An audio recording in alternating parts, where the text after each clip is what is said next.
Montar um top 10 dos personagens mais fortes de Jujutsu Kaisen parece simples. Até você tentar fazer isso, e no arco de Shibuya fica mais difícil ainda. Porque não basta perguntar quem bate mais forte. A pergunta real é outra: quem foi a maior ameaça daquele arco? Será que força bruta sozinha decide alguma coisa em Shibuya? Ou será que o personagem mais perigoso nem sempre é o mais destrutivo? É isso que vamos decidir agora. E nesse top 10, o critério não é só força. Grau de ameaça, periculosidade real e impacto no arco de Shibuya também tem grande peso. Com isso em mente, vamos lá. Para abrir a lista, em 10º lugar, Hanami. Hanami tem uma resistência absurda e aguenta danos que poucos personagens conseguiriam suportar, se mostra uma grande ameaça na primeira temporada. Mas quando Shibuya começa a escalar, o impacto de Hanami já não acompanha o nível do arco. Ela não é fraca, mas deixa de ser decisiva conforme o caos aumenta. A pergunta é: adianta ser resistente quando o arco exige impacto real? Por isso, Hanami fecha o top 10. 9º lugar, Naobito Zenin. Naobito é o feiticeiro mais rápido fora o Satoru Gojo. Experiente, técnico e extremamente perigoso em combate direto. Mas até onde um humano consegue ir em Shibuya? Quando domínios entram em jogo, o nível muda completamente. E é aí que Naobito atinge o limite. Ainda assim, ele pressiona maldições de alto nível e muda a dinâmica das lutas. A questão é: velocidade e técnica são suficientes quando o sistema começa a quebrar? Por isso, Naobito fica aqui. 8º lugar, Shoso. Shoso é eficiência pura. Manipulação de sangue em nível altíssimo, resistência absurda e ótima leitura de combate.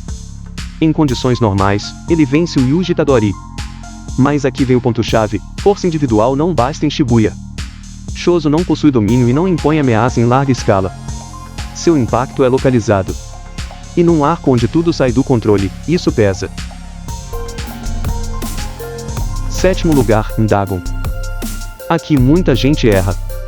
Dagon enfrenta Naobito Zenin, Kento Nanami e Maki Zenin ao mesmo tempo. Dentro do seu domínio, arranca o braço do Naobito e coloca o grupo inteiro em colapso. Quantas maldições conseguem pressionar 3 feiticeiros de alto nível ao mesmo tempo? Dagon não perde por ser fraco. Ele cai apenas porque algo completamente fora do sistema entra em cena, algo que foge totalmente às regras. Por isso, ele fica acima do Shoso. Mas comenta: você já mudaria a ordem até aqui? 6º lugar, Jogo.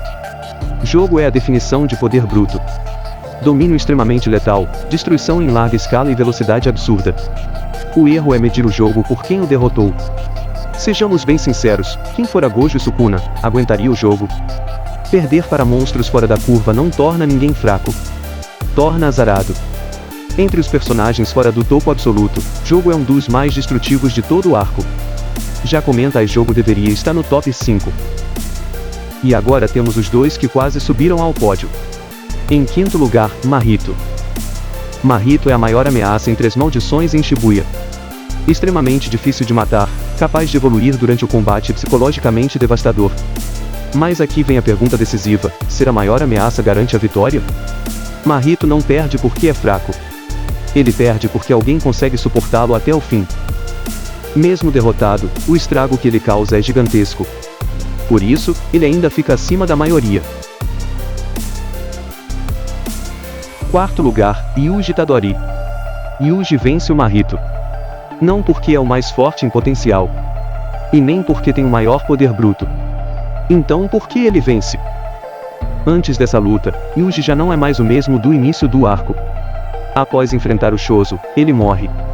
Sukuna assume o controle, destrói parte de Shibuya e mata centenas de pessoas usando o corpo do Yuji.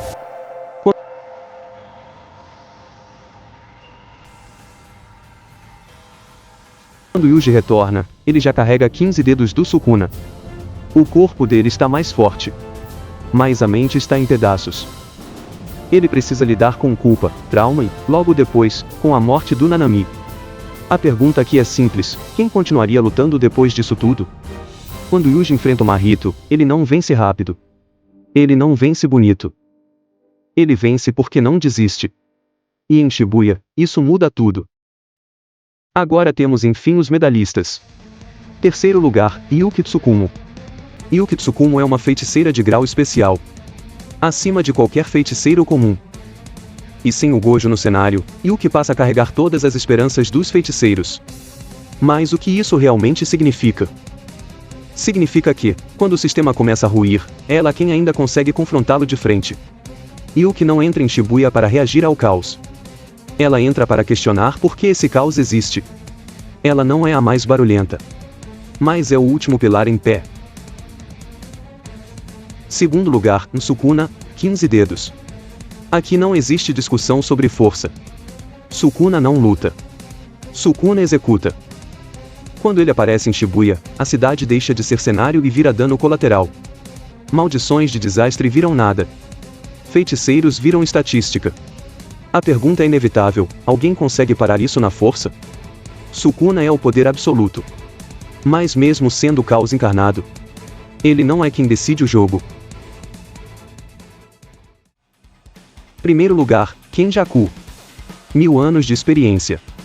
Poder, técnica, inteligência e paciência. Kenjaku não é o mais destrutivo de Shibuya, mas é o único que entende tudo antes mesmo de começar. Quem você acha que realmente venceu Shibuya? Foi ele quem arquitetou o selamento do Satoru Gojo. Não por força, mas por planejamento. Foi ele quem usou o Mahito e depois o descartou. Quando Shibuya termina, Kenjaku não sai ferido. Ele sai vitorioso. Com o Gojo selado, o Mahito absorvido e centenas de feiticeiros antigos soltos no mundo. Shibuya foi o objetivo? Não. Shibuya foi só o gatilho. Kenjaku não vence batalhas. Ele vence eras. Agora eu quero saber de você. E quem você colocaria no top 3, e por quê? Deixe aí seu comentário. Esse ranking é sobre força, ou sobre quem realmente controlou Shibuya? E se ainda não está inscrito no canal, se inscreva-se, ative o sininho e se for possível compartilhe esse vídeo.